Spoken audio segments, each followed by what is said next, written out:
to the 3-point line. Come on, man. You got a wide open goal right there. Just cut to the basket. Analytics. If a defender is in front of me, commits to me on a fast break, and it's 2 people ahead, just throw the ball ahead. Somebody gonna catch it. Honestly, I thought Jamal Murray was gonna shoot the 3. Because when he got the rebound, started going up the court, he slowed down and braced himself like he was going to jack the 3 up. And then Bradley Beal did a decent job of closing out to make the shot at least a little difficult. Still was a decent look. Then as soon as Murray pump fake, then Rui gets back and they double him. At that point, you have to recognize, okay, somebody needs to go to the rim. Somebody. Jamal Murray must ain't got that shooting pass badge. I forgot what it's called. I forgot what it's called. I forgot what it's called too. Yeah, pass out, something like that. He must ain't got that badge because that's all he had to do. Yeah. Well, whatever, man. Whatever.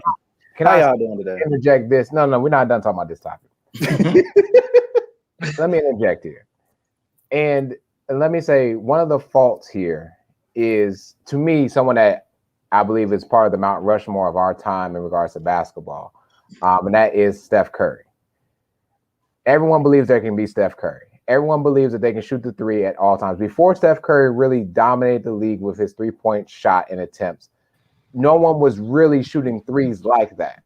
And so what you see is a breakdown of basketball as it is, because there's no reason for 4, well, actually it was 3 guys not to fill the lane. Nah, 4. Jamal Murray could have kept driving. Just keep going. Right. I was trying to give Bradley Beal the respect of the defense, but you're right. Yeah. It's basketball. You fill the lane and then you go out. That's basketball. Fill the lane, go out. And you're not down by. That was basketball. You only needed a layup to send the game in overtime. That's it. Well, maybe they had some wine on chill, right? And they was like, well, they smoking that good pack from Denver. That's what they was. But on. it's not only. But that's what they was on. That good pack. But to Sheedy's point, it's not only on Steph Curry, man. It's these analytics, these analysts per se, number crunchers that are working within the front office that'll tell you, hey, the 2 best possible shots are a 3 and a layup. And obviously they didn't take the best shot that you could possibly get, which is a layup in that situation. And these number crunchers, as they refer to, tell you this and then go tell the general manager. General manager tells it to the coach, and it's like, hey, this is how you need to play. We need teams shooting X amount of 3s a game, which it works for some people. It doesn't work for everyone. That's all I got to say. You live and die by the 3, but you better have a team that's good with shooting the 3, such as the Warriors went on to win a championship by living and dying by the 3. Now watch this. Why didn't he fill the lane? You're a sophomore. And it was a bad pass. That's the other thing. Run it back. We about to pause this and do a full breakdown. All right. Starting right here. Jamal Murray. Stop right there. Yeah, shoot the ball. Look at, he's clearly committed. Bill shoot the ball. Come on, cross him over. Now shoot the ball. He's clearly committed. He's slowing down. Shoot the ball. What are y'all doing? Why are you going? Look, this is the person I blame, Michael Porter Jr. One, because he was literally the first person down the court. Yeah, you in the corner. Why are you in the corner? Go to the lane. You got 3. You got 4 seconds left. You got 4 seconds left at this point. To defend MPJ here, he did do the right play by going wide because he anticipated Jamal Murray possibly driving to the rim. Nah, bro. I kind of don't want to play devil's advocate. I can't believe that. He didn't fill the lane, but the other 2, what are y'all doing? Everybody going to it's especially Monty Moore. Like you need to be in the middle. Yeah, a middle, bro. You supposed to drive double team at this point. Where you're paused right now, he's double teamed. Why you passing one hand? I just subbed him out. Like, you thought it was Pat Mahomes? that OG nugget got him feeling like Pat. Yeah, why you not passing to Morris? Why you passing to? That's part of the huge. Who is that? What's his name? My thing is the fact that Laszlo. That's what I call him. But I know Camp Laszlo. No, my thing is the fact that it was also, to your point, it was a terrible pass. Yes, they didn't fill the lane, but look how trash this is. The pass is so bad that 11 and 7 have no idea who it's for until it gets to 7. Roll camera. They might say, "Go long." Then look at the Go long. Come on, man. Monty Morris has to step out of the way for that pass, and it was bounce pass to him. Like it was short. That's the other thing that threw him off. But you might as well pass that one more time to MPJ in the corner, bro. You might as well. And he's still in the corner waiting. What you waiting on? A rebound? I mean, it's 1.3 up. This shot got to go up. Come on, man. And y'all know I rock with MPJ, so come on, man. Come on, man. Hey, and look, he still got boxed out regardless. And look at the way he came down that shot. Come on, look, man. His feet not underneath him. You could tell right then and there he's about to be a miss. You might as well should have ran back to the locker room if you're gonna go all the way to the corner like that, man. Game over. Look how bad he missed that shot. Game over. He missed that shot. Dang, like it wasn't. Come on, man. And he was trying to get the foul low key. Bro, that miss is terrible. Yeah, he's trying to get the foul. Look at his legs. Wow. Trying to get that foul. What? Hey, if the Nuggets ain't got a game today, I hope they still running suicides. All right, man. That's enough for the Nuggets. Sheedy used to hoop. Let's school these folks, man. School them. These Nuggets ain't trying to learn, man. Everybody trying to learn. And let me talk about the Nuggets briefly about basketball, and then I gotta finish our series. But in terms of basketball wise, Nuggets, that was some of the worst basketball I've seen from a team that's supposed to be contending to be a championship team. That was terrible. A terrible display of last-minute execution. You should be working on it's called the 3-man weave. You work on it in practice, you keep going. When you do the 3-man weave to perfection, and there's another little thing that I do with teams that I learned from another coach. It's 2 people are at the 3-point line, 1 person fills the lane, so to speak. Still the 3-man weaves. But regardless of the fact, the Nuggets need to be running to the point of Trevor suicides. They can run stairs, for all I'm concerned. They can get the Nordic flex, whatever it is, flex this, flex that. Run them mountains. Yeah, they can do it all because that was pathetic. But I do want to close out our section for our series that we've been talking about with African Americans and, of course, within the school community. And I'm not talking about K through 12. I'm actually talking about college. So with that, and I won't make sure we're not too long, but with that, school is definitely in session. Woohoo! Isn't it ironic? You're happy, ain't it? Clap your hands. Ironic that you don't pay for school for K through 12, but then when college is, it's like $1 million, right?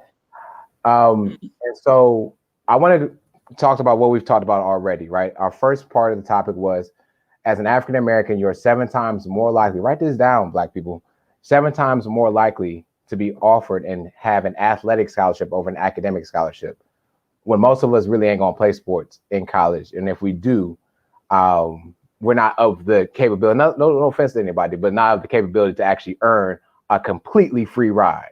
Whereas an academic scholarship, which we could get more of, if they lowered the limitations of it, I would assume as well, it's still not a free ride. Academic scholarships on average are not free rides. An athletic scholarship actually is. Most academic scholarships are half or partial.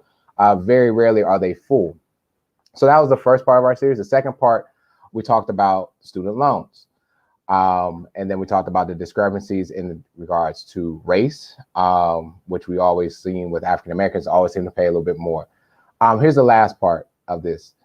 And this is to colleges. And just walk with me about this, and then we'll have a time to discuss as well for my brothers and others that are listening. I built this series, especially during Black History Month, to illustrate to me my thoughts about college and how college is necessarily the modern day slavery for African Americans. And before you whoop one, like, what do you mean, Sheedy? You must be in Utah with those guys smoking that crack, but not quite. I need to paint a picture for you. Back when slavery first began, Europeans came to Africa and promised Africans a better life, right? They promised them a better life until they got on that ship. Once they got on the ship, they became enslaved, chained. Then they had to come to America and work all their life until they were usually dead or had to make enough money to get out of slavery, to get bought out of slavery, so to speak, just to free themselves to go north, to possibly still be enslaved in some way and capacity. My comparison to this is now college. We are pushed to go to college. Once you sign on the dotted line to be in college, you are then enslaved, whether that's with your student loans, scholarships, or what have you. You have to work your butt off while you're in school. And then when you get out of school, if you have student loans, you are shackled. It's harder for you to get a house. It's harder for you to get the car payments. It's hard for everything. And then thus is the reason why our economy is the way it is now. Joe, if you're listening to me, buddy, we still need that student loan debt taken away, but neither here nor there. And so realistically, this becomes modern day slavery in my eyes, because there are other alternatives for us. We could go to trade schools, as we talked about. I think Sharky brought up the fact that military was an option for him. It's either military or school, but we don't really explore these because we are so ingrained in you have to go to college, you have to get your degree and then move on. But then when you move on, ladies and gentlemen, you still will get trained for about 6 to 8 weeks on whatever it is within that, life that you would like to live. So I do want to hear from my brothers, because K through 12 is free. You can do whatever you want K through 12. You might have to pay for some senior pictures and all that at the end, but realistically, you ain't paying thousands of dollars from kindergarten to 12th grade unless you're wearing J's every day. But once you get to college, it then becomes this slavish mentality in regards to you have to pay so much money to be a part of this school only to graduate and still have to work and find a job.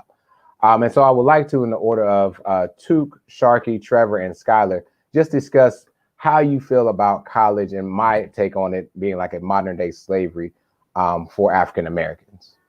I appreciate your opinion and everything that you just said, for sure. But I think slavery is too strong of a word, especially for modern day slavery. One, because slavery, Kanye said slavery was a choice. He had his reasons to say that, whatever. It wasn't a choice, but going to college is a choice. You know what I'm saying? And when I was in college, of course, I had to work my ass off for the scholarship that I was under. But at the same time, I was able to network with different people. I was able to do certain things, to progress my life, to make me, the better man, the best man that I can be, especially going alpha. Like, that really changed my life and that whole process. And that wouldn't have been for college, you know what I'm saying? And then out graduating from college, I was able to be in certain situations, especially with me being a DJ. I was able to be in certain situations, network with certain people to where my career was pretty good. Especially, and I think going to college helped with that. So I don't think college is modern day slavery physically, but maybe financially it could be so. But physically and mentally, that's another debate for another day. Because, like I said, I definitely respect your opinion. We can talk more about this. But physically, I didn't feel too enslaved in college because I could have quit anytime I wanted to. Man, took the words out of my mouth.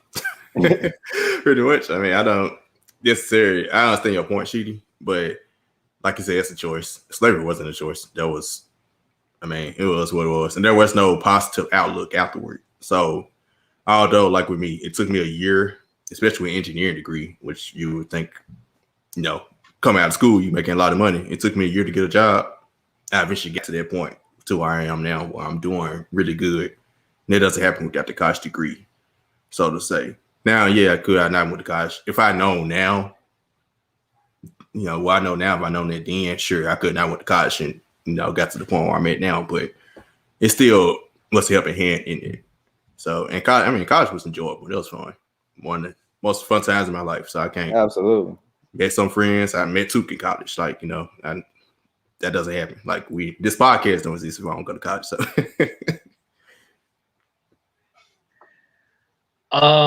Well, for me, I'm gonna have to echo what Took and Sharky said as well. To me, the only thing close to modern day slavery is being in jail, and that's a whole nother rabbit hole that I can go down. But I won't at this time. College is definitely a choice. However, I do, to Sheedy's point, see it on from your other side as far as the quote unquote American dream is concerned. like you're kind of slated from the moment that you're brought onto this earth to go to school, get an education, because that's literally the only way that you could be an upstanding member of society. And it's not until maybe after you complete high school or even after you complete college to where you realize, well, man, I could have went a completely different way and been doing much better off than I would have had I gone to college. But at the end of the day, it's still a choice to whether or not you want to go to college. Probably the best 5 years I've had in the two schools, both at UTK and UT Martin. Like you said, I wouldn't know any of you if it wasn't for college, to be honest with you. So, again, I can see your point, Sheedy, but slavery is kind of just a little bit of a stretch there. Yeah, I think for me, when it comes, my first thoughts of like when I think of college, I think of the word scam. I think of just like these people that like get you to sign up for a particular thing. They say you this really big dream, and then like you get it in your hand, like, oh, this ain't what I signed up for. Mm-hmm. So to me, it's more sort of a scam. But I kind of get where you're coming from, because I think if anything, it puts you in a financial state of mind of slavery, because once you're in those doors of college and then you're trying to figure out how you're going to pay for it, and you work on this degree because they tell you need, before you can get X, Y, and Z job, you have to have a degree. So here you are stuck paying these payments, you're trying to come up with loans, you're borrowing money from people, you're getting credit cards because you're trying to find like a means of living. So I get your point on that, because it takes you a very long time to get out of that. Sometimes some people may be 10, 15 years, which may feel like damn near 400. But I know that's not the same. I don't want to make a light joke of it, but I see where you were going with that. And so for me, college it's a scam. And I think it's up to people, us black men, I think it's up to people our age to go back and tell people in high school, tell people in middle school, because they may not have the information that we have. And it's up to us to go back and share that information, because I think too, you said the same thing. Like for my parents, I think my mom was the first to go to school, but I think she ended up dropping out like a little bit halfway through because of me. So she had to, of course, take care of me. So there was only so much college information that she had. And that was 20 years before I even went to school. So the time she went to college, all that information has changed. So what she thinks is best may not have been best for me at that time. So there's other ways and other avenues we could have gone about getting to where we are now. But yeah, I'm glad that we did. Yeah, thank you, brothers, for that. I definitely thank you for sharing all of our opinions, right? I don't think anyone is right or wrong. When you have your opinion, you know what I mean? It's your opinion. There's 7 billion opinions on this world, right? But I always thank you guys for your input about these all. Definitely restrictions financially. And to your point too, if there was no college, there would be no networking, to the point that I believe a lot of us choose to do and have, because you wouldn't be an alpha, right? I wouldn't be an iota. I wouldn't know all these guys. We wouldn't have been able to necessarily, this is my dream. My dream is to be doing our podcast and doing stuff like this. I wouldn't have had that opportunity had I not been enslaved in school, so to speak. But I do want to leave you all with this, because this is one thing that school systems, I guarantee you, don't teach about. And I guarantee you, you may not even know, and even our listeners may not even know. But this is an excerpt from a book by James Anderson. It's called The Education of Blacks in the South. And this takes place during the Civil War. Okay, so just follow along. I'm just going to read the excerpt, and class will be dismissed after that. And so follow along with me. It says, in September 1865, General Alvord was appointed superintendent of schools for the Freedmen's Bureau. So at this time, they're trying to get school systems together in all across the country, right, so to speak.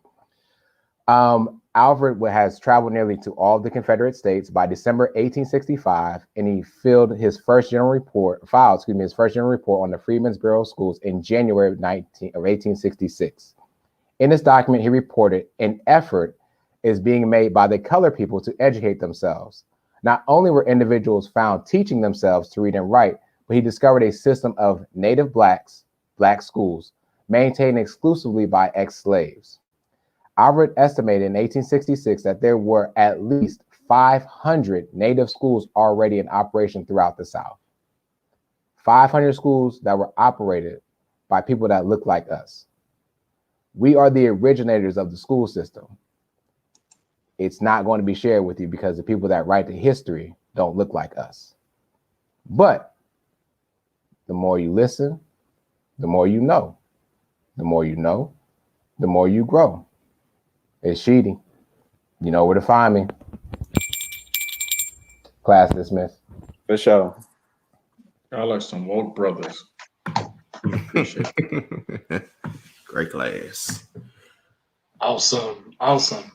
Yes, Y'all ready to talk about sports outside the Denver Nuggets? The Denver Chicken Tenders. All right, let's get it.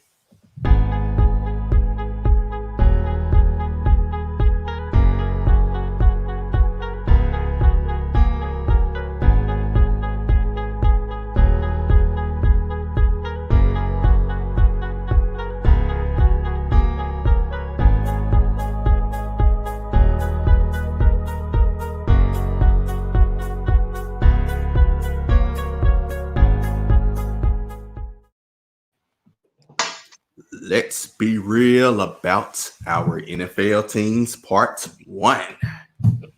Can't wait for it. Interesting to see who's up first. What team is up first? Shout out to Scouter for this segment. NFL free agency starts March 17th, so we're going to use the next couple episodes to talk about our teams. But before we get to our teams, a lot happened this week. First off, man, shout out to Miss Anderson. Class at some point, and go Sheedy. All right, thank you, Mama. Thank you. Sorry, I was trying to say it off me. I'm sorry, Shark. Hey, Lana. All right. Hey, what's up? But that was a lot that went on. That was a lot that went on this week. So, got quick reactions today. A lot went on. And when Sharky says quick reactions, that's exactly what they'll be. They'll be quick reactions. So first up, we have the Memphis Tigers played their first game in quite some time this past week against Tulane. Great news. They actually won the game. Look at that. Round of applause. I'm not sure if Took is saying anything behind camera. But the Memphis Tigers did defeat Tulane Green Wave earlier this week, 61-46. Yes, I did say 46 points. The Tigers played really good defense, only surrendered 46 points to a D1 school. I think they only they allowed only 10% for the Green Wave. So definitely want to get quick reaction about what he felt, what his reaction was. Then I'll come back from you real quick. All right. So the game was up on my TV. I don't know what I was watching on my main TV. Oh, well, that's Snowfall. No, Snowfall hadn't come on yet. What was I watching? NBA game, maybe. I was watching Marriage at First Sight. That's what I thought. That's how much I thought about the Tigers. So put it on my side TV while watching Marriage at First Sight because it was much more exciting to watch. I ain't gonna front. But I did see every time I glanced over, I saw a turnover. Every time I glanced over, I saw a referee blowing a whistle. The game lasted about 2.5 hours.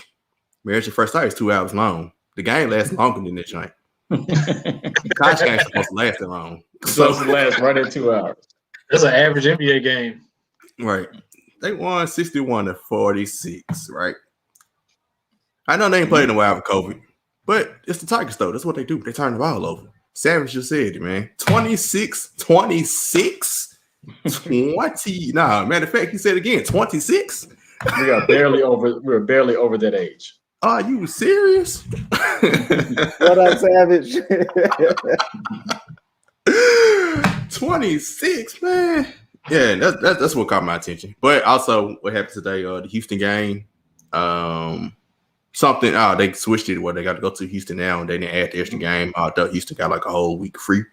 I actually ain't mad at that because Memphis beating Houston at home doesn't help as much as winning at Houston, right?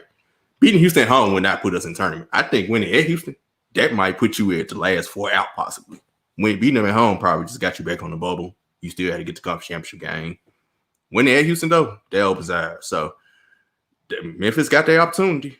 However, it does suck that, they kind of lost a lot of opportunity due to COVID, but I mean, here's what it is. They should have took care of business early in the season. They got opportunity next week. Get it done. 26 turnovers ain't gonna cut it though. Yeah, for sure. My reaction to it real quickly. I think, granted, the 26 turnovers was a lot. Yes, they struggled offensively, but what I saw to at least give me some gleam of hope was a little bit. I saw a lot more offensive sets that game. I saw a lot of like DeAndre Williams and Alex Lomax getting the ball in the post, and then there were cutters and drivers, people moving. The ball was moving several times, which to me looked good. Which is to me something I hadn't seen too much of over the past couple weeks and several weeks. So we'll see if that trend continues. But like you said, 26 turnovers ain't beat nobody. To the schedule being moved and that game against Houston being put in Houston, go beat them. Right. Memphis has gotten the short end of the stick every time with the AAC. It's nothing new. Just go beat them. You beat them, hey, it doesn't matter. If anything, that's more bragging rights for you. You potentially could get into the tournament. So that's the Tigers. We'll see how the next week and a half plays, but they do have another 3-4 games coming up within the next week. Next up, we have Mr. Tiger Eldrick Woods was in the news week. I did get a tweet from Adam Schefter, and it started with Tiger Woods, and it did nothing but make me think about was it the Woj tweet that we got about Kobe, I think? No. I forgot who it was that tweeted it, but I was like, wait, why is this particular person tweeting about, like, why is Adam Schefter tweeting about Tiger Woods? So I was already on like, what the heck mode. But he did suffer quite a bit of injuries in a recent car accident. He was apparently speeding through a very densely populated area. Car tumbled over several times. He suffered like a broken leg, broken tibia, something like that. So I'm pretty sure, Sheedy, you saw this news. What did you think about this? Yeah, I did. I think the first thing we haven't acknowledged in a while, and I'm not saying us on this podcast, but others just in the media, how great and how successful Tiger Woods has been within our lives, in our lifetime. Tiger Woods single-handedly changed the culture of the sport to make us, people who look like him, watch the game of golf. I think, Skylar, you've even brought up the point that if it wasn't for Tiger Woods, you wouldn't have even thought about golf, so to speak. And so to hear a legend like that go through something else again, right? So he's been injured before, trouble with his wife, and stuff like that was going on, infidelities, that's called that, right? But and also the good things too, right? Seeing him and his son get out on the course a couple months back was an amazing sight to see. And so definitely feel bad for someone who can be referred to as a GOAT of the sport, if not a GOAT overall, to see these things happen to him. Definitely want to wish him the best in regards of his recovery, take his time. But golf means so much more when Tiger Woods is on the green as compared to when he is not. You can just look at the ticket sales. Y'all know Tiger Woods brings in the money because he's legitimately a GOAT and the GOAT. So to me, again, my prayers go out to Tiger Woods' family. I don't know why he was, speeding, things happen, so to speak. But my prayers are up for him and his family, and for him to get better. And we love to see him back on the greens whenever that is, and that he is fully back to his regular self, or his more wiser self. So right, for sure. I'm just glad, one, that he's alive. Two, that he, of course, from what I've heard and read, he didn't look impaired. He didn't look like he had been drinking or taking any pills like this. So that was the second good sign for me, because I know that was part of the reason why I got into this accident several years ago. But then for me, it was also pretty sad, just because I'm glad that he's okay. But this is probably the end of all talk about him potentially going and getting the record for most majors of all time in the sport of golf. So it is what it is. It has been great to have him as it was a role model for me for quite some time. So looking forward to him recovering back well. All right. Another quick thing, Mr. Cameron Newton. And I actually got a video. I hope y'all can hear it. If you can't, let me know. Skylar leave? You might back in. I didn't want to be part of this Cam Newton stuff. That's crazy.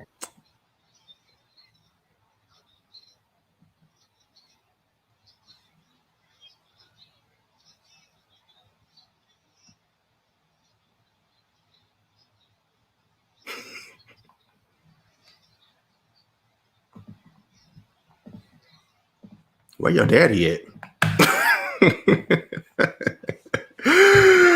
All right.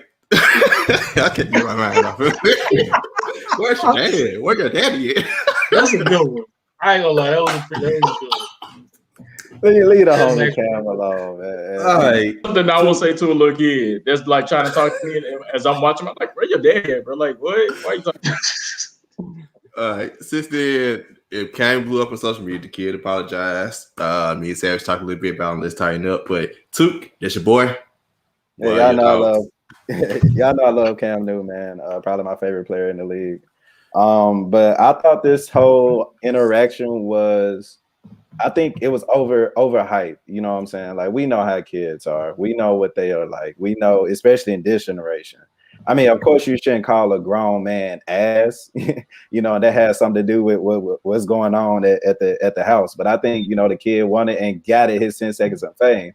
Like, you know, you got good dads like Sheedy who would slap Aiden upside his head if he said something like that, right?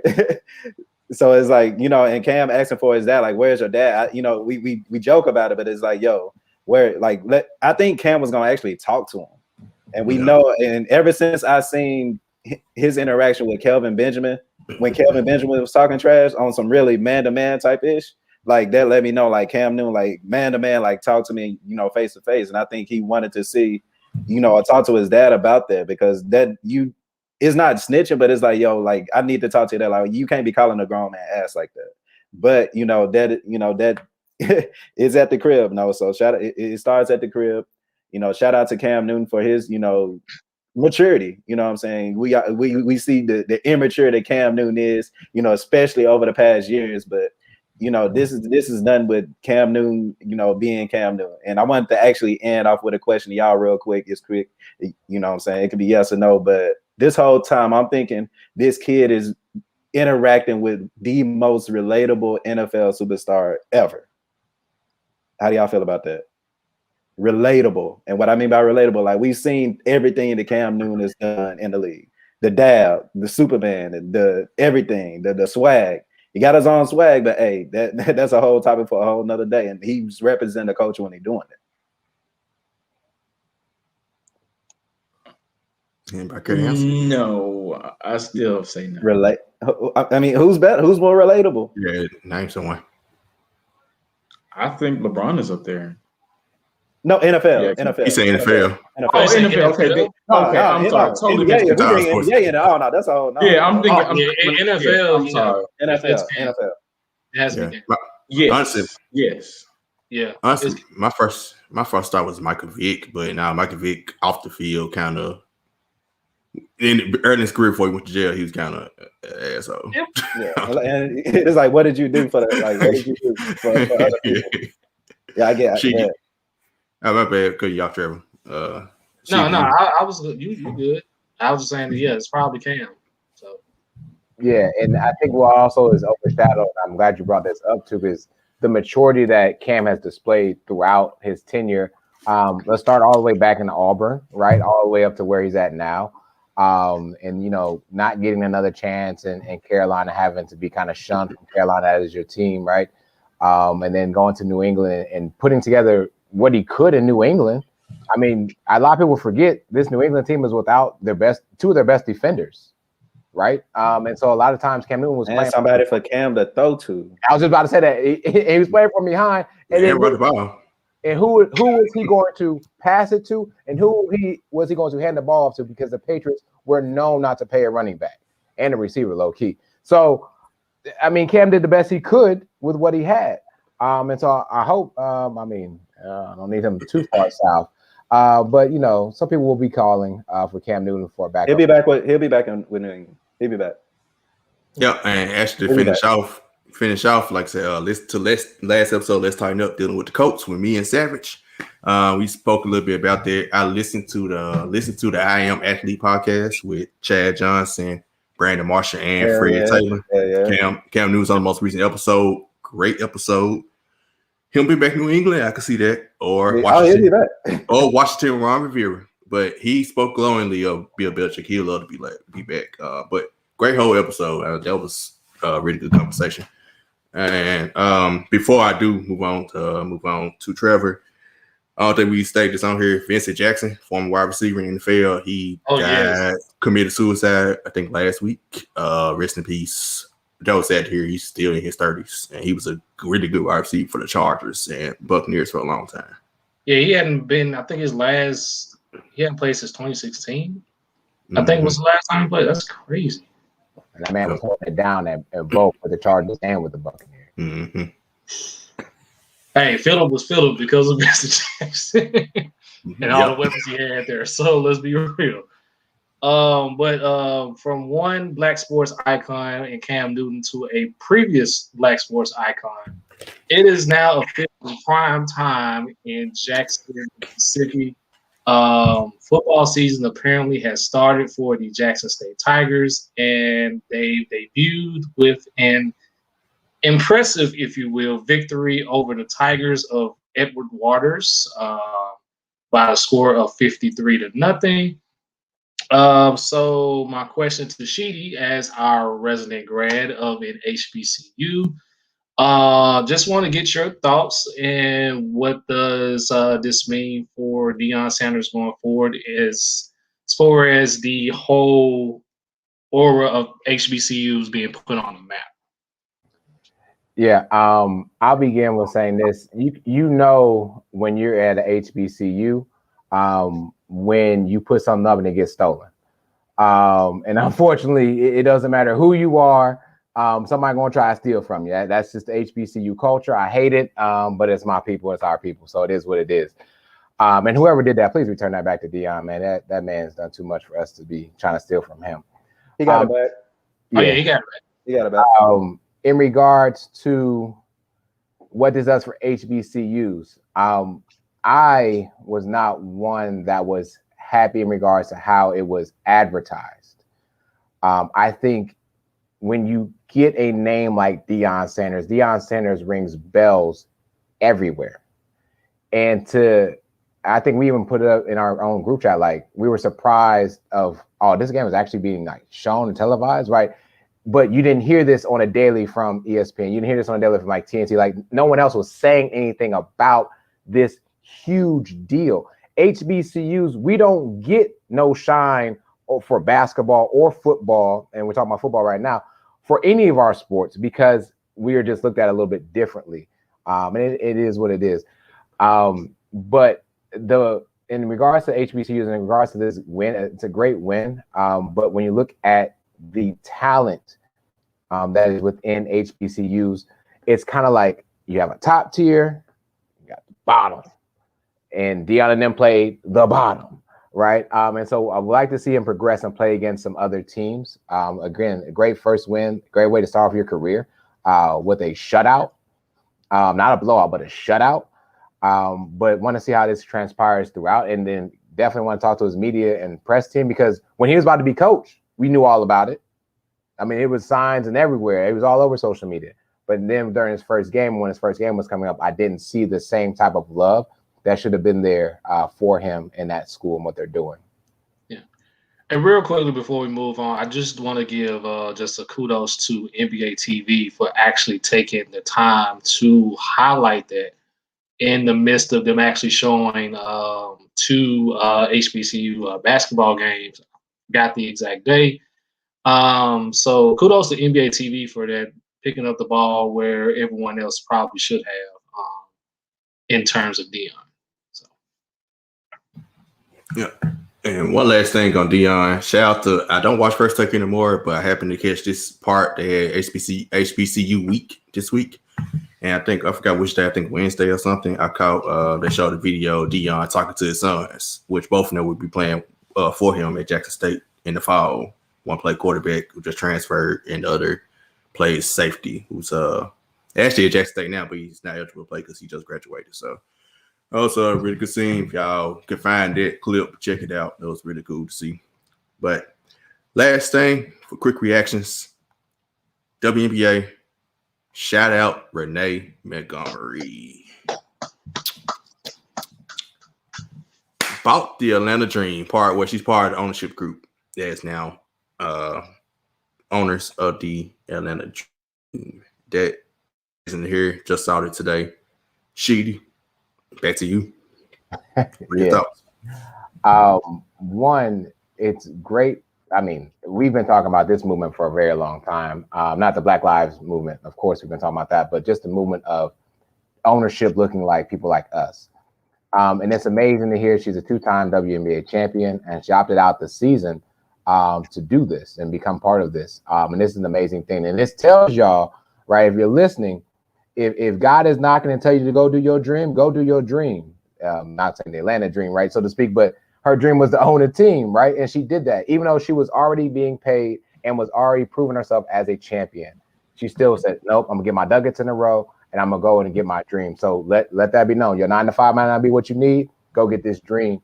And if you read about this too, she was also inspired by the name that we dropped earlier with LeBron James, with helping her make that decision moving forward. I don't think he's part of the ownership part of it.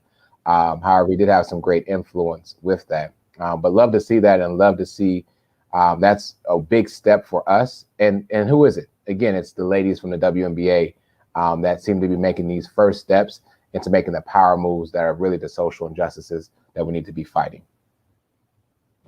Cool. Like I said, I saw that come across my feed today. I was like, wow. So anybody else just got anything to speak on it before we move forward?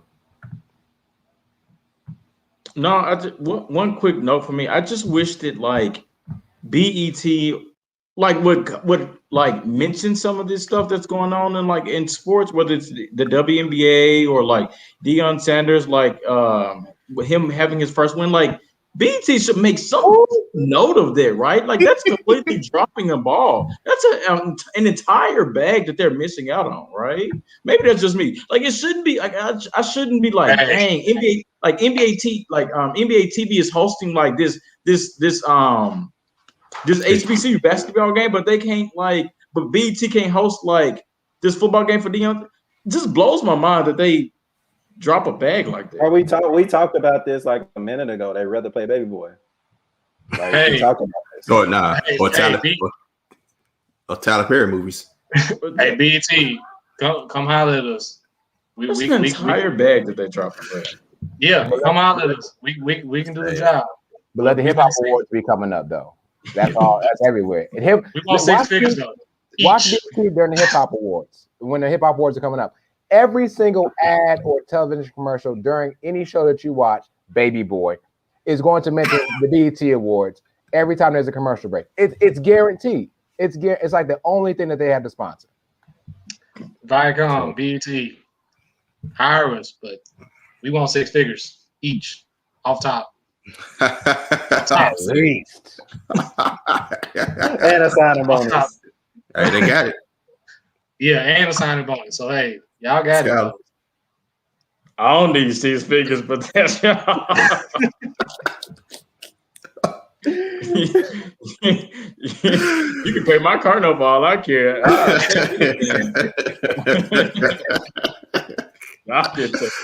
You gotta come paying car notes. Oh man, that's crazy. Man, Sheedy. Sheedy got all the segments today. Yeah, I know, man. And I still had to teach and everything. Anyway, and so NBA headlines. I'm going to reverse the order. I put it in our chat already. I want to first talk about what's going on in Minnesota. And I believe at the start of the season, this was one of the people that I said was on the hot seat, which was the son of Flip Saunders, who was Ryan Saunders, because they just acquired D'Angelo Russell. Cat was coming back, and we wanted to see Minnesota should have this push, right, to be a contingent playoff team. They had the number 1 pick, yada, yada, yada. Ryan, 2018-19, 17-25. 2019-20, 19-45. This season, 7-24. He didn't go one season over 20 games winning. Jimmy Butler effect. Right. Yes. And so just want to get you guys' thoughts about the firing of him. And then they, of course, if you guys don't know, they did hire the assistant, Chris Finch, who comes from the Raptors. And so Trevor, Sharkey, and then Skylar. You can go ahead and talk about maybe your thoughts about Minnesota and moving forward with them. Yeah, I mean, just to keep it short, they didn't have a heart or a good coach, right?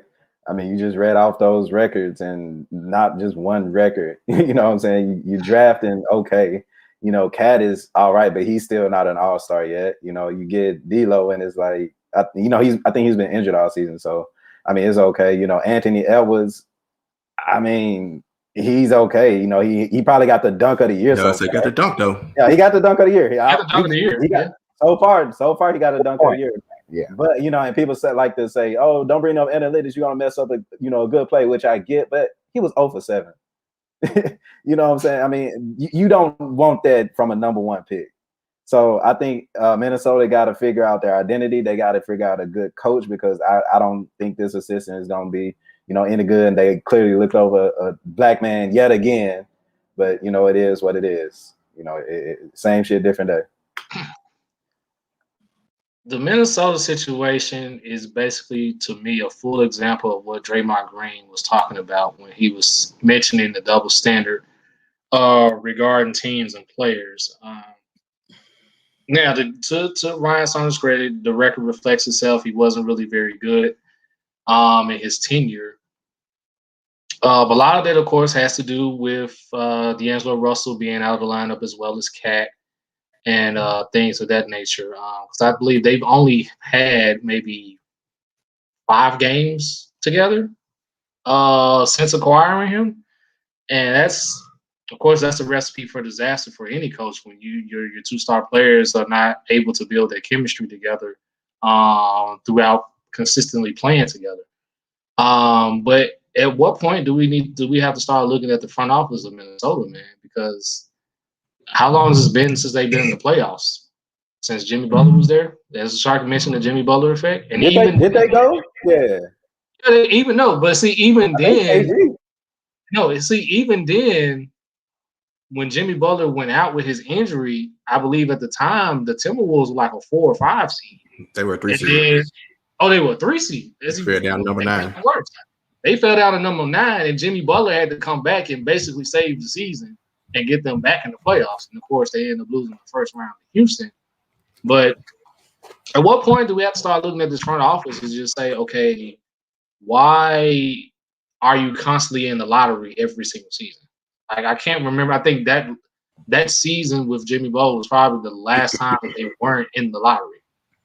And I believe they've been in the lottery, or not even just the lottery, the top 5 as far as having a top 5 pick every single season since trading Jimmy Butler away. So I don't see much of anything changing unless front office changes are made. So they were lottery picks from time they got rid of Kevin Garnett to Jimmy Butler. Yeah, 1 year Jimmy Butler got out. Been sorry since, but I do like to point that shout out to Antoine, Sheedy's brother-in-law. I do agree with his point. I mean, they don't really have a bad core if you think about it. Now, their core doesn't play defense, but I mean, half the NBA don't play defense. Yeah, I would say half the NBA don't, so they should be better than what their record is. So, to his point. And the Malik Beasley thing didn't help out either. So, got another ankle monitor put on them. Hey, but I want to go back to this coaching thing. And what everybody in the league, Dame has all spoke out about this. They got an assistant coach on staff, David Vanterpool. And they went out and hired a whole nother team's assistant coach. That's a problem, bro. Yeah, they'll let you know that's the whole not enough black coaches. Goes back to the NFL, NBA is in the same predicament. Although more teams got black coaches, that you literally passed up a coach on your staff. Now I understand, maybe I guess I could understand that, hey, the team was sorry. He's part of the coaching staff. Nah, we never hire him. But literally middle of the season, you literally hired a whole nother coach. They must have already known and had this plan. Because they did it very quickly. This wasn't like a day. Like this had to be already been like, all right, we got hit this card. So I don't know, man. It's Minnesota. They're always at the bottom. They remain at the bottom. So salute to them. Trey D'Lo. You want to draft Terrell Suggs? Who's that? I thought. Nah, he's talking about Jalen. Jalen Suggs cold. No, don't trade D'Lo, man. He talking about Jalen Suggs from Gonzaga. He cold. It's a real Suggs who ain't even playing right now. Wrong. Different sport too. I wouldn't give up on D'Lo just yet. Nah, not yet. I mean, D'Lo's still a baller, and if you're looking to keep Towns happy, you don't trade away a key piece in your future. Like D'Lo got potential. Towns ain't a winner. I mean, they can. Look, you do have players that just want a nice career. They both can bounce, so they both can stay and make Minnesota miserable. They ain't hurt nothing anyway. I mean, you got players that just want a nice career and be able to hoop. Get out of Minnesota because the front office ain't gonna do nothing for you. They can bounce. The players ain't gonna do nothing either. Well, the front office is the one who picks the players. So let's go. Let's go. You got something to say. Let's go. Sharky and Trevor has already said it. One, if I'm the coach that was just recently fired by the Timberwolves, I'm feeling a certain type of way because that is about as dirty as you can be to a coach to not let me. It's not letting me go, but finding my replacement as I'm packing my stuff to get out. Like I'm moving out and he's moving in with me. Like what that look like? So I already have an issue with that, and now that will really rub me the wrong way if I'm any coach that at some point interviews for that coach position. Like with that team and their organization, that would really like rub me the wrong way, and I may not even want to like even try to coach there because that's totally messed up. And then too, just the history of Minnesota and them. Trevor mentioned how they're constantly in the draft, but they're constantly in the draft and missing. You see what I'm saying? Like you got to hit on somebody. You hit on Karl Anthony Towns.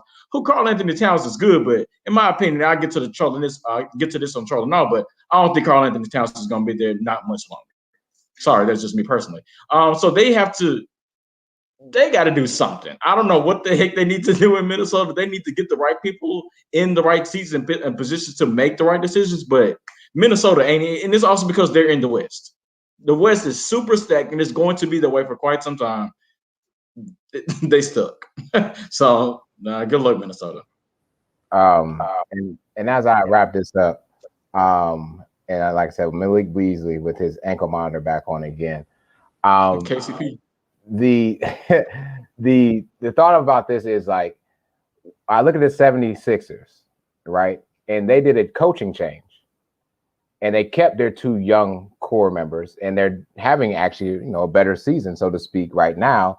And they got rid of Al Horford, who was millions of dollars on the books, and developed them and got better shooting around them. So, to the point, I don't think yet you give up on D'Lo and Cat. Reason why I say that is D'Lo was being coached by Luke Walton for some time and was being underdeveloped.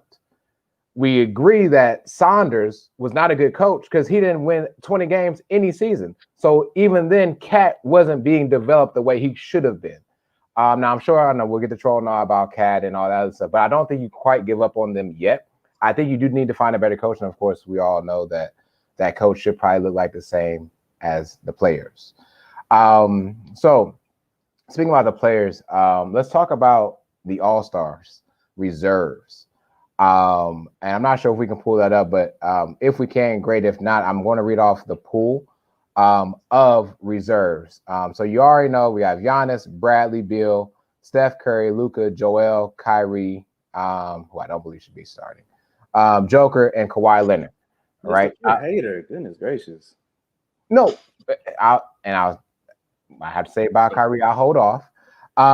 But the reserves, Devin Booker, who is replacing Anthony Davis, Jaylen Brown, who's in his first one, much deserved, Paul George, who actually should be starting over Kawhi Leonard, Rudy Gobert, I'll say with that, James Harden, Zach LaVine, Damian Lillard, Donovan Mitchell, Chris Paul, that guy from New York, Julius Randle, Ben Simmons, Jason Tatum, Zion Williamson, and one of the best feet work in the league, Nikola Vucevic, dominating for that. Thank you, Steve. Thank you. Also, let me say this before I go back to that one. Sabonis is going to be taking the spot of Durant. and that has been posted as well. So just want to get you guys' thoughts about the reserves. But yeah, Vucevic is very, very underestimated. But the order's in the chat. You guys can go ahead and start discussing. Yeah, I mean, for one, I like that KD's not coming back for the All-Star game. No need to. You got, your recognition. You're a starter. We know you know who you are. You know how I feel about KD. Y'all know how I feel about him. Number two, though, I got so tired this week of the Vucevic disrespect. Dude is easily, like, skill-wise, one of the best big men in the league. Second best center in the East in the whole league. That's a whole topic. We can, I think about that later, but in the East, he deserves to be an all-star. You're looking at his numbers, 20, damn near 25 and 11. Like, come on, man. On a Magic team, okay, you can say they're, 19th in the East? Yeah, but they still 2 games out of the AC. Like, they'll be in the playoffs next week with 3 wins. You know what I'm saying? So let's cut that one with they're not winning enough. But Vucevic, love his game. Other than that, I didn't have any problems with the all-star team. Thank God Sabonis is in it because he's had a hell of a season for sure. Western Conference, Devin Booker deserved to be an all-star, but I see why Chris Paul was voted in. You can see the Phoenix are clearly a different team with him. So, I mean, I would vote for Devin Booker, but I'm not mad that Chris Paul is in the all-star game. And, of course, Devin's in it now, so it is what it is. Yeah, shout out to Vucci, man, LaFleur, man. Orlando is doing it up. Also, shout out to my guy James, who's the Orlando fan that I mess with on Twitter that I kind of converse with for my Magic news. So if he's watching, cool. If not, it's cool too. We'll hook up soon on that. So prior to the changes being, I don't have any issue with it now, but prior to the changes being made because of injuries, I do feel that Sabonis definitely should have been in there. Probably should have got a bigger nod. Didn't know who to take out. It was controversial. I did say maybe Jason Tatum shouldn't have gotten in as an all-star. I just think that Jaylen Brown has had that much of a better season. And then on the West, I still felt that Chris Paul, yeah, he got in, but I think Devin Booker should have gotten in. The only reason because of that is because – and then Dame took a spot as well, but you knew he was going to be in. But let's be honest, he should be starting. And I mentioned it last week that Steph, you can put him as a reserve or take him out pretty much altogether because I just felt that Devin Booker was having a better season, Donovan Mitchell was having a better season, and Devin Booker was having a better season because they're winning. They're winning more games despite Steph putting up all these great numbers. But Steph. I said Steph. On a Warriors team that's in the playoff hunt? Oh, no, you saying Steph shouldn't be in over them? Oh, come on, bro. Nah. We not. Nah. I said the other. I put the other 3 above because they're winning. So the Warriors are a playoff team. They're in the playoffs. If Steph Curry wasn't there, they be in the hunt for number 1 team. You could have said Luka. I don't think you said Luka. I think I said Luka. I'm sorry. You mean Luka. Yeah, I meant Luka. I was like, hold on, Steph? No. Hold on. I ain't allowing that one today. Let me backtrack. My bad, Steph. My bad. Let me backtrack. I meant Luka. I'm sorry. Okay. But everything is kind of been right now, been fixed now with, of course, Kevin Durant going out with the injury, and so then, of course, Anthony Davis being out as well. So, again, I can care less. I'll glance in every once in a while or whatever. So, hey. Did you not have a problem with Zion making it? I don't. Okay. Actually, I don't. I didn't. I was just asking because you mentioned when. I guess because those are guards, Zion is a forward. So in that case, I mean, and then Zion is actually having a good season. I think the hype played role in him actually getting a spot, but let's be real. He's leading the league in points in the paint. Zion's having a really good year. I actually think the hype is that down because I haven't heard he's almost quietly having a great year. I haven't really heard nothing on ESPN. He letting his work do the talking for him. Okay. Yeah, I don't really hear him. I think it played a part in him actually getting the spot. Mm-hmm. I will say that. It has died down since last season, but I think the hype that he does have now played a part in him getting the spot. On top of him actually having a pretty good season. Zion for most improved. Watch. Nah. But I had no problems. I mean, I like to say I think they end up getting in Sabonis and Booker. Those are the two. Trey. Some people say Trae Young because he started last year. I mean, he's having a good year, but I mean, Zach LaVine need to get in, man. I'm sorry. James Harden did get traded over there to the Eastern Conference now, so that took somebody's spot. That was Trae Young. Ben Simmons, Defensive Player of the Year campaign. You couldn't make a case even for like Tobias Harris. He's having a really good year. That's a low key name. He turning up. He turning up. Yeah. But really, I mean, to me, I always said the All-Star, it should be 15 spots. They need to increase that number. That's what they need to do. And cut out the conference. Top 30 players. Stop this whole 15 East, 15 West. That's just my opinion on that. Just get rid of the fan voting and pick the best 30. Thank you. And that's what they really need. And then you can have them do the whole pickup thing special, and then just go from there. Right. And you do 5 in, 5 out. I mean, straight up. So there you go. Yeah, that's what it is. Like I said, I really had no problem. Nobody truly really got snubbed on my end. Just thinking of it. Dang it, Sharky. As currently constructed now, I see no issues. I don't see anybody that got snubbed. I know some people are like, well, Mike Conley should have got in. You kind of figured that Chris Paul was going to get in because he's now in a bigger market with Phoenix. So that wasn't surprising. But to Sharky's point, I think at this point, the NBA really needs to consider expanding the roster. And I'm a fan of expanding the roster because now this era of NBA basketball, I think there's so much talent that it's if you're the NBA and you're concerned about like, well, we got to talk about like who got in, who didn't get in. If you're concerned about having that conversation, then just expand the roster, right? So that's what I think that the NBA should do. But that's if they care about the challenge. They probably don't even care. Ooh, Sheedy. Go ahead, Sean. One more thing. I was gonna say this to start at 5, but I do have a problem with Ja Morant tweeting out down, acting like he was really about to make the All-Star team, shoot 8 for 44 from 3 up to that point in the month of February. My dog, get in the gym, shoot. Don't worry about the All-Star team. No. If we're gonna be 100 about it. 8 for 44. John, your time will come. John, your time will come. I guarantee it. It's just not this season. That shooting percentage is very reminiscent of is less than the winning percentage of the Minnesota Timberwolves. Just about 18%. So just want to make sure, I know Sharky mentioned he doesn't believe anyone has been snubbed. I believe Skylar kind of hit on already, but I did put this a little bit later in chat. Trevor, then two. Do you believe anyone got snubbed? And if so, who do you believe that? And just give, just a quick synopsis of that. To be honest, just looking at the rosters now is currently constructed, no. I don't think anybody got snubbed. I think the NBA actually got it right this go around with who they decide to put in as the reserves for the All-Star game. Yeah. Right. I'm with you. A lot of people would say Mike Conley, of course, but we follow a lot of people from Memphis too. And Utah is the number 1 team in the NBA, and I think at some point, we could have gave them respect, but I get it. So once again, Mike Conley will go down, not being an All-Star, arguably the greatest player not to be named an All-Star.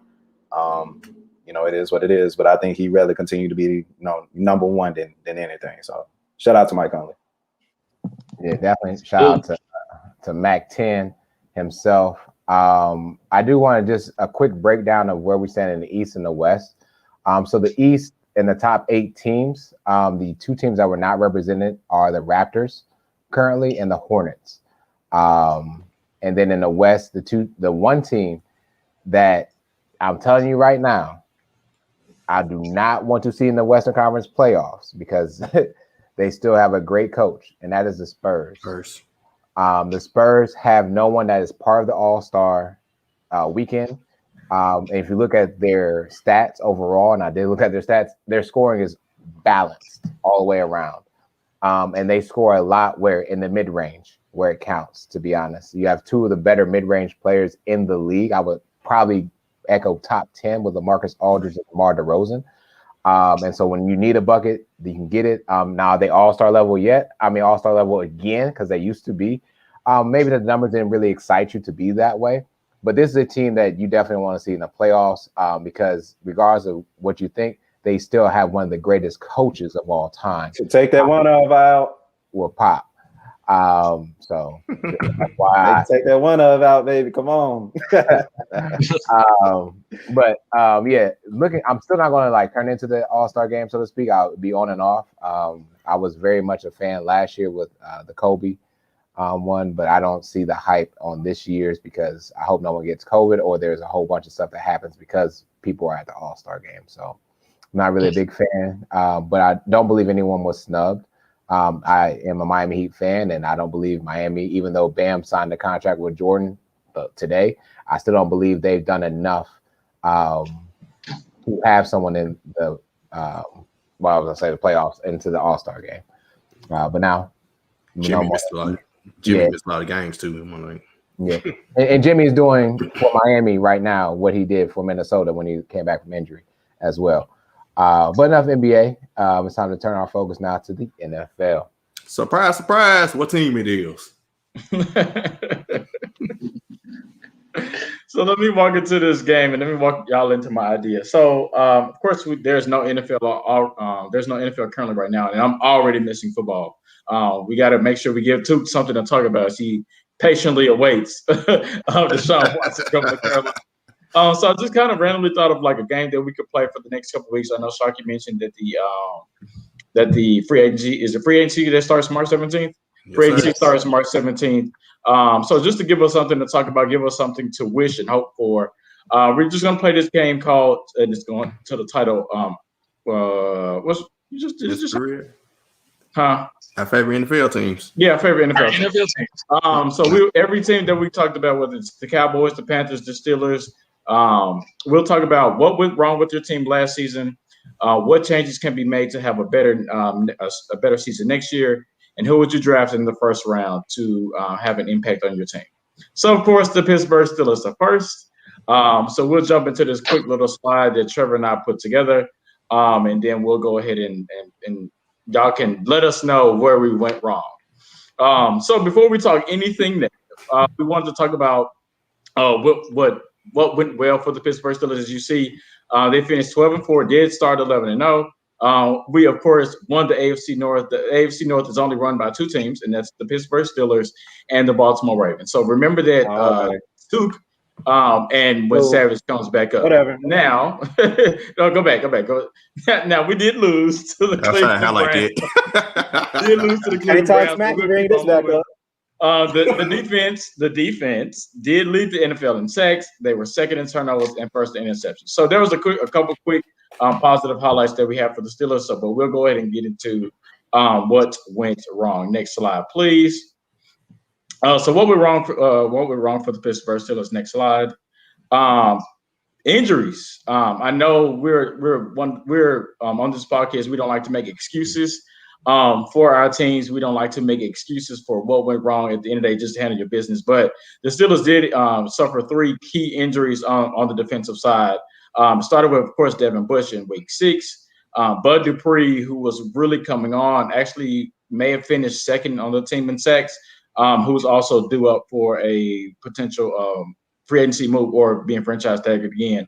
And then our first or second best corner in Joe Hay was hurt in week 17. So that's 3 huge injuries to the defensive side of the ball. But again, previously highlighted in the first slide, they still finished first or second in all defensive rankings. Next slide, please. So let's put here, no offense, but where's your offense? The Steelers had 30 dropped passes in 2020, which is second in the NFL. Quick trivia: who was first in the NFL in drop passes? Philadelphia Eagles. No. New England Patriots. It was the Dallas Cowboys. Of course. So the Steelers were second in the league with drop passes. It seemed like it was made way more than 30. It really felt like 60. Whether passes were being dropped by Deontay Johnson, Juju, Chase Claypool. That was a huge reason into why the Steelers offense was pretty trash. Next slide. And will a running back one please stand up? I appreciate this gift, Trevor. This is pretty funny. The Pittsburgh Steelers were dead last in NFL rushing yards per game at 82.5. That is absolutely terrible. That's actually not a good recipe for a quarterback that's 38 going on 55, who in recent news is talking about coming back. So that's what went wrong for the Pittsburgh Steelers. I think Trevor got it from here. All right. So after everything that went on, what now? What now for the Steelers? As you guys can see, I have a picture of Mike Tomlin, and Skylar and I alluded to at the end of last season. Seat's getting kind of warm right about now. Water it ain't scalding hot just yet, but you can wash your hands pretty comfortably right now. So, but you got to boil it first. Fortunately, first we ain't got to boil it no more, so we good there. Not anymore. So, what can the Pittsburgh Steelers do going first? Well, unfortunately, we got Ben Roethlisberger for another season. So that means that was a fat pick, though. That was a fat pick, which means we're gonna get more of this. That was a good throw. Hey, that was a fat pick. That was a real good throw. We got Ben Roethlisberger. It wasn't a good throw. Season. He's gonna play out the last season of his contract, which means more stress for Skyler and myself, or how many interceptions this guy is gonna throw. That sounds like a lot more liquor coming next year. Hold on, is there Antonio Brown? Hey, bro, don't worry about that slide, bro. I couldn't find a recent one, dog. It's all good though. Let them have it. Put some respect on my boy's name. That Super Bowl winning Antonio Brown. Anyway, next slide, please. All right, so in order for the Steelers to kind of get back to potentially winning the Super Bowl, because they, in my mind, they do have a Super Bowl winning defense. You just got to have a quarterback that needs to turn the ball over. But first and foremost, you got to address the offensive line issues. As Skyler alluded to, we were last in the NFL in rushing yards, especially for a guy with Ben Roethlisberger's age at 38. You don't want him throwing the ball 55-plus times a game, pretty much. So definitely got to address the offensive line. I'll get to one of the main reasons why later. Also in the draft, you got to find a running back. You have to find a running back somehow. James Conner apparently was supposed to be that guy, but unfortunately he kind of came up short. I'm kind of glad that he's a free agent, so we don't have to even talk about re-signing him. And in my opinion, we're 2 years too late here, but we got to find Ben Roethlisberger's replacement. We just simply got to find who's going to be that next guy that's going to take over the mantle as the QB1 for the Steelers. Perfect world is Dwayne Haskins, but that remains to be seen. Of course, you got to find a way to resign Bud Dupree. You have to find a way to bring him back. You got to franchise tag him or what have you. Definitely got to bring him back. But for all of that to even happen, Ben Roethlisberger has to restructure his contract. It has to. For those that don't know, if he was to come back and nothing changes, he was owed $41 million this season. Of course, it's been agreed upon with Art Rooney and Ben that they're going to look to restructure, possibly looking for a pay cut, but that remains to be seen. And so, next slide, please, as far as three possible players.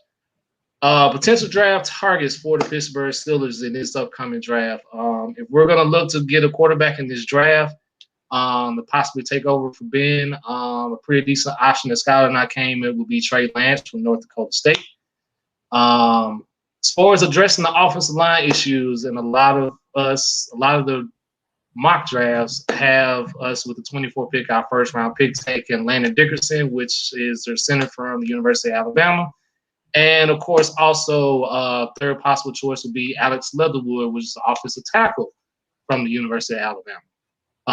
So those are our three potential targets for the Pittsburgh Steelers to look forward to in the draft. And lastly, just want to send our farewells for those who don't know, Marquise Pouncey, who was our center for the Pittsburgh Steelers, announced his retirement along with tight end Vance McDonald. Congrats on a great career. Thank you for all that you've done for the Steelers organization. But, of course, we got to move forward. So I will open it up to the rest of the podcast to make questions, comments. That was good. That was good. do got a question. Yes. Are y'all gonna trade up? Because Trey Lance projected to go top 5. I don't think. I got home at a mock draft. I used to say no. Pittsburgh Steelers historically do not make moves on draft day, but they did recently draft up to go get Devin Bush. Do I think they'll trade up this year? No, I don't think they will. It depends on how bad they want a quarterback. I think that's the biggest question. If they want a quarterback bad enough, then they should trade up. But I don't think that they will. I just saw a mock draft, right? Charlie Cassie. Where are you going? I know where you're going. Y'all got pick number 24. This man has Justin Fields falling all the way down to 24 to y'all. Oh, he bored. As much as I would love that and I would welcome that, I would have to question the NFL at this point. Like if Justin Fields even falls out of the top 10, he won't get past us. They got y'all taking Trey Lance at 4, trading up to get on Tuke. I'm gonna have to talk to y'all. As much as I would welcome Justin Fields in Pittsburgh, that's not happening. That guy was bored. Aaron Rodgers fell in the draft, it can happen. Yeah, I honestly don't think the Steelers are going quarterback in the first round. If he fall, I don't know. So let me ask y'all this: if he fall, y'all might. Yeah. Do y'all necessarily want to find Ben Roethlisberger's replacement in the draft instead of free agency? Instead of getting somebody already proven? I mean, y'all got a legit defense, right?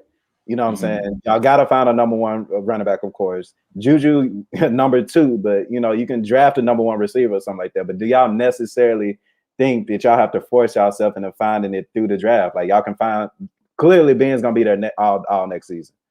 You know what I'm saying? Like, that, I've been on that board since last year. Like, he's not going anywhere. And we see it now. I have an answer, but Trevor, if you want to answer, you can. I'm actually going to look at the free agent class of 2021 for quarterbacks. Okay. So I'm going to see if there's anything. Dak, possibly. Well, Dak is up there. Quarterbacks don't typically make it a free agency. Yeah. If you ask me, do you have to find this replacement this year? No, you do. But I think you can get one in free agency. I think you can, depends on how much you're willing to spend. And Steelers are historically cheap, but I think you can get one. I mentioned Derek Carr a couple years ago. Somebody you don't necessarily have to give up a farm for, but you can probably give up a second or third round pick here and go get him.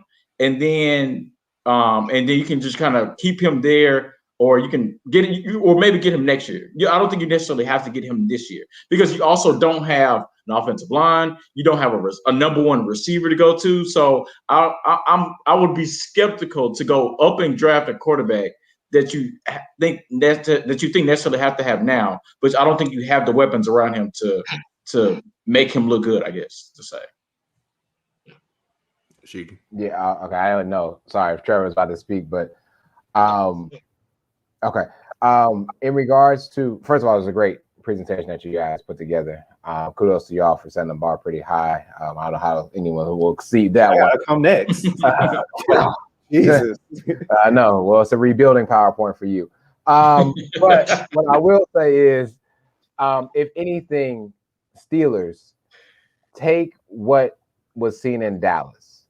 And what I mean by that is, I said this, and I've stated this many times before in the beginning of the season when we played that game, right, of who I would draft or what have you if I could. We lost Travis Frederick. He retired. He was our center. He was an all-pro center. Marquise Pouncey was an all-pro center. Centers make all the decisions on how to block the line, make decisions like within the moment to help protect Ben Roethlisberger or whoever's going to be quarterback. If the Steelers were going to be successful again this upcoming season, I love the draft choices that you have with Alabama, because Alabama proved, not with all time against all the other SEC teams, but I'll be honest, when they beat us, Ohio State, handily, that offense, I don't know who was 6'6", 6'7", whoever that was, I don't know if that was a guy, right? Leatherwood that you guys mentioned, or their center. Move those trenches every single time, every quarter. And the Big Ten is referred to as a conference that has big offensive lines, big defensive lines. So to see that happen on national TV for 4 quarters straight, somebody's going to take that whole offensive line. And you better hope that center is available for you all, or if not, go find one. Because if you don't have a great center right now, it's extremely difficult for you to have a productive year in the NFL. At this point. We know Skylar, has been firsthand been able to see Alabama's like offensive line do that thing. So, I mean, for any of them to become a still at this point is probably a dream come true for you, right? Man, get out of here. But no, to Sheedy's point, I think you have to have I think for an offensive line, you got to have a good center, which is what the Steelers need. You also need a good offensive tackle, which the Steelers is also in dire need of. We talked about how bad the rushing game was. Granted, we didn't have a solid running back one, but we only have legit one good offensive lineman. Well, 2 last year, which is Marquise Pouncey and David DeCastro. But the tackles and the guards, for the most part, they shot. And that's why we really feel like we got to replace that offensive line. We got Isaiah Wilson on the block. Next question. Next question. He offered me somebody that they don't even want. Like, why would I want him if you don't want him? Next question. Apparently, he don't want us. This is the last episode. Let's tighten up. Thanks for listening. Thanks for listening, guys. If you want more information, come see us after the class. Right. Hey, we just asking for some pretzels, bro. Y'all can have them for my back pretzels. I think that's too much. Like, that's how bad the situation is, but anything else y'all got? Nah, it's good. That was the start of Troll or Not. So I just saw a quick one before somebody else go. Boy, I saw a Church's Chicken commercial that just said "Cop before we out."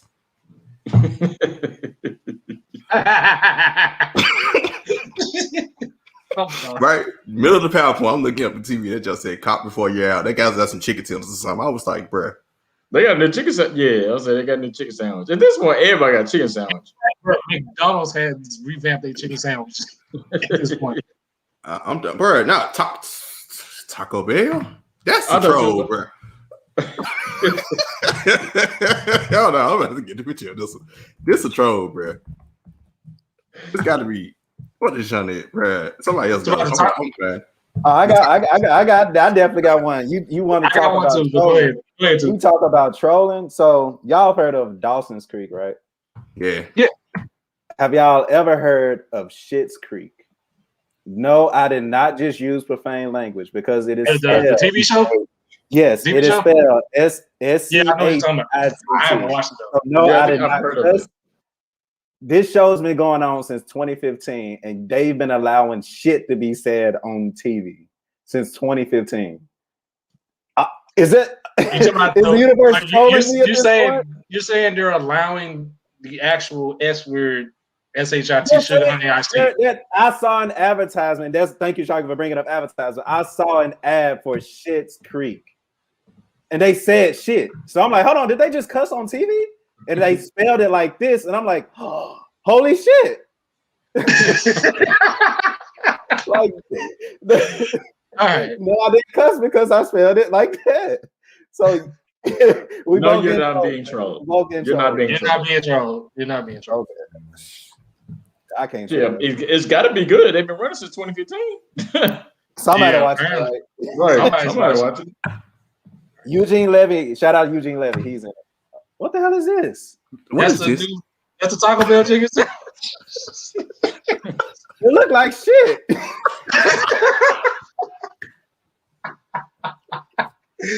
Oh man! Oh my god! No.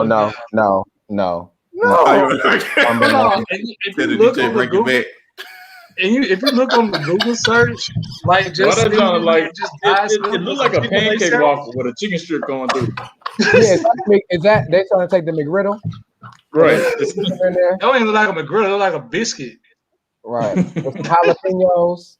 And what they got some ketchup in there, mayonnaise. It looked like Ed special sauce.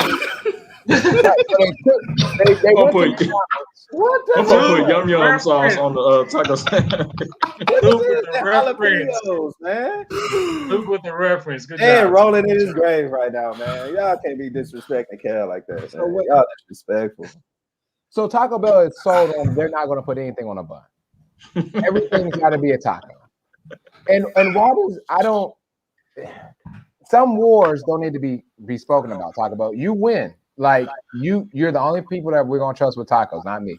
But tacos, you don't have to battle for the chicken sandwich. We're not coming to you because you can make a chicken sandwich.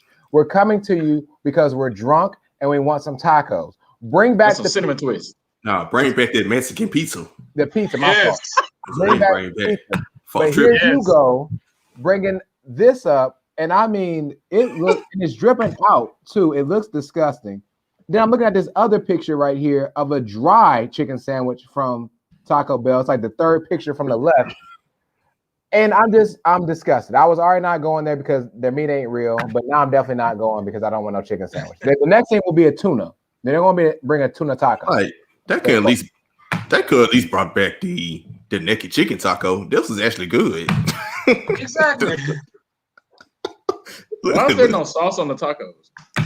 It's sour cream. That's their sauce. Yep, you got to get that. That's why they ask you what sauce you want. That's why they ask what sauce you want.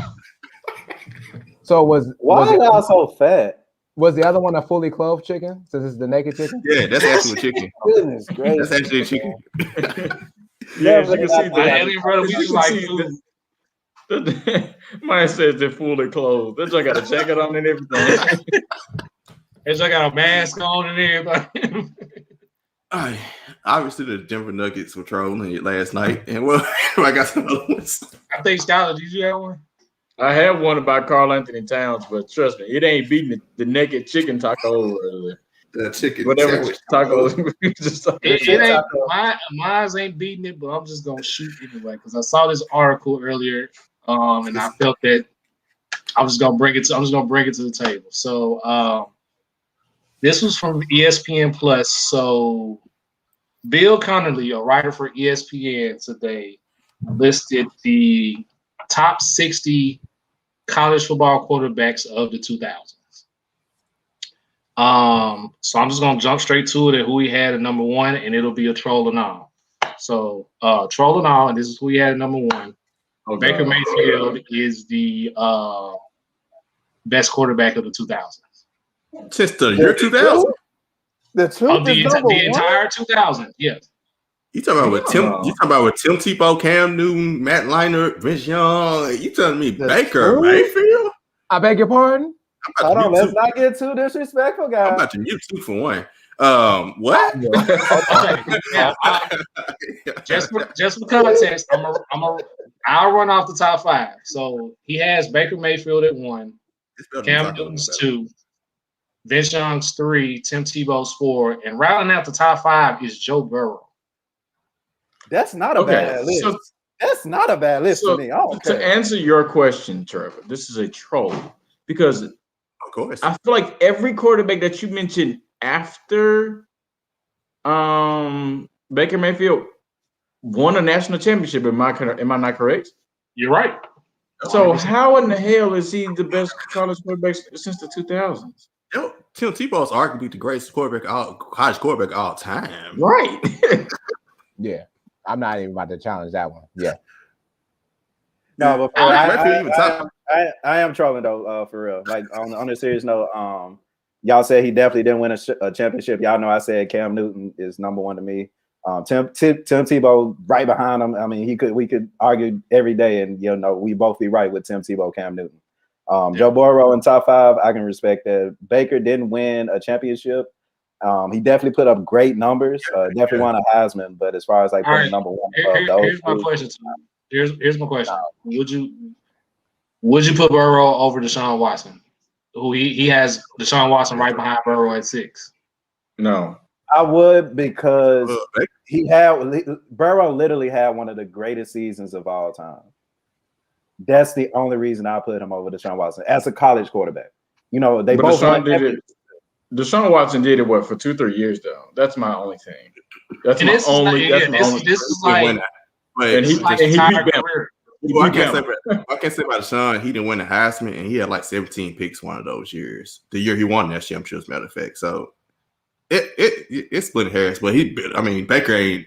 The next 5 people will definitely, and that's not. I like Baker had a really good career. That was Matt Leinart there. Like Matt Leinart, I'm saying that's plenty of people. Deshaun, Yeah, I like that. I like that. There's plenty of names I think of before I think of Baker. Sheedy. Ronnie Ferguson, we can put it. Nah, okay, all right, chill out. Okay, now we going too far. Hey, you got to get muted. I think for the case, I'm trying to see where let Sheedy go. Where is Sheedy? Thank God there's no one from Ohio State because ain't nobody quarterbacking from Ohio State in the top 5, let alone the top 10. And from 2000, you ain't got to even think about it. But when you're talking about single seasons, yes, Joe Burrow's single season was phenomenal. But if you're going to say single season, then you also must look at what Matt Jones just did with Alabama. And statistically, his numbers were better than Joe Burrow. So arguably, Joe Burrow should be behind Matt Jones. Joe Burrow didn't play all the other seasons, even when Ohio State, he didn't really get ticked like that. So I caution that, but I watched Vince Young. I think we all watched Vince Young and how he took a team, right, and beat who they thought was the best team, right, with Leinart and Reggie at the time. Literally carried them on his back. And so I think about him. Tim Tebow stands out. I think 2 national championships. I think. Yep. And the year he didn't win, he won Heisman. And won a Heisman. So his resume, Tim Tebow has the resume in the 2000s in college football the same way Christian Laettner has it with Duke in basketball. If y'all too young to understand, not y'all, but people that are listening, go ahead and look up Christian Laettner's stats. Call him what you feel, but that boy could ball in college and did okay in the NBA. But of course, this is called Let's Be Real. Now, granted, Baker did put his flag in Ohio State. I'll never forget that. And beat us. I'll never forget. I give him his pride with that. But he does not, and I repeat, does not deserve to be the number 1 quarterback of the 2000s era. In fact, keep naming. We ain't trying to just rack on Baker, but they put him at number 1. Keep naming off names because those next 6 you name would definitely be other. What? Okay, do you want me? I'll finish off the top 10. Finish off top 10. Yeah, finish top 10. And just for the record, Matt Leinart is actually 17 on this list. 17. Throw that list away. Throw that shit away. Damn. Yeah. Just toss it. Damn. Just toss it. That's disrespectful. Okay. But anyway, the rest of the top 10 goes Deshaun Watson 6, Kyler Murray 7, Lamar Jackson 8, Marcus Mariota 9, and rounding up the top 10 is RG3. So Baker is in that group. He's in that group. I'd probably top 10. I'd say top 10. He's in that group. He's in that group with them. He should be with that group. Is he really going back all the way to 2000s? Like, did he just totally ignore what people did from 2000 to like 2011? No, it's the entire line. No, I get what you're saying, but what I'm saying is everybody, that top 10 that you mentioned, all have played at least since 2011, 2012. Yeah. How is Matt Leinart 17? Yeah, Matt Leinart hit all of them. Yeah. Like what, bro? Like he just like, okay, I'm gonna give everybody, like all these players that from like 2011 to now, I'm putting them in the top 10. How is Matt Leinart 17? Because I want to say like guess who's ahead of him? Sam Bradford's ahead of him by 2 spots at 15. There you go. Who can wrap the show up? Got to wrap up. Yeah, one. I ain't gonna lie. It's some names on this list though, but you gotta throw this joint all the way out. I'm sorry. So we had straight trolls today, is what y'all saying. Yeah. Mm-hmm. I'll mention mine another time. Yeah, there was no need to say nah for none of them. Wow. Yeah, I just felt this list was ridiculous. So I was like, I gotta bring this up because it's. Remember, Yeah, man. Check out the website, LBR Sports 901. There is everything. Let's Be Real Media, all of that. Renewed website. Everybody check it out. Got all the podcasts on there, everything. Listen to Savage. He didn't make it with us tonight, but listen to his last show. I don't know sports. Goat Talk. He went into tennis. He did his research too. Pretty good episode. Remember, follow us on social media, mainly Twitter, LBR Sports 901, LB Real Media. This the podcast network. Got more coming soon. Anybody got anything else? Nope. Baker, you still the truth. I'm throwing this list out. I'm not looking at this. Baker, you still the truth though. But yeah, you can throw it out. I just went through the whole 60. They got Mason Rudolph. They got Mason Rudolph ranked ahead of Patrick Mahomes. We can end the show right there. See ya. Peace out, y'all.